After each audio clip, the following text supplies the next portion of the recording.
Tiala lavitra ao anatin'izay sehatra ny fiompina izay any isika samy manao ny fomba rehetra ampitombony kisoa ireo mpiompy mba ahafahana mahazo tombony misy kokoa. Misy amin'izy ireo anefa ny manindrona karazam-panafody mpampiasa amin'ny olombelona mba anatavezana ny kisoa, miteraka lafiny ratsy eo amin'ny mpihinana azy anefa izany tranga izany raha ny fanazavana azo avy ao anivon'ny Ministeran'ny Fahasalamam-bahoaka. Hoentitra mifanaraha-maso ireo kisoa amidy eny an-tsena ny Ministry ny Fahasalamam-bahoaka, manomboka izao manoloana ny fampiasan'ireo mpiompy kisoa ny fandronana ireo kisoa amin'ny tsindrona confiance izay fampiasan'ireo vehivavy amin'ny fanabeazanaizana. Miteraka aretina amin'ny olombelona ny fihinanana ny hena kisoa mitsindrona ity confiance ity.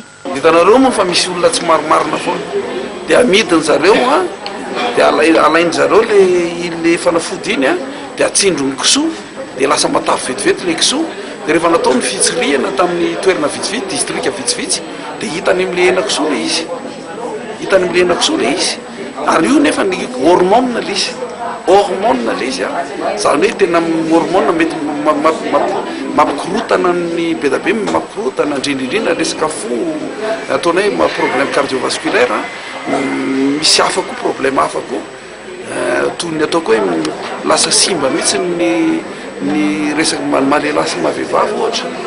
Zany ilazaina ary zay tsy mampatonga fitondram-panjakana moentitra manao hoe tsy maintsy contrôlena fa eto amintsika zany dia mila mail daholo. Nanambara ireo mpivarotra sendranay fa kisoa voatsara ary ara-pahasalamana no amidin'izy ireo ary porofon'izany ny fisian'ny tampon manga eo amin'ny hena amidy.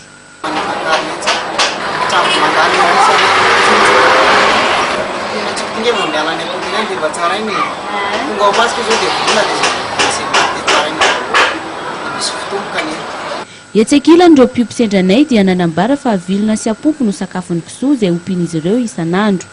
Intelo isan-kerinandro kosa vao mihinana provende ary manome vitamina sy hodin-kankana ihany koa izy ireo fa tsy mampiasa ity confiance ity.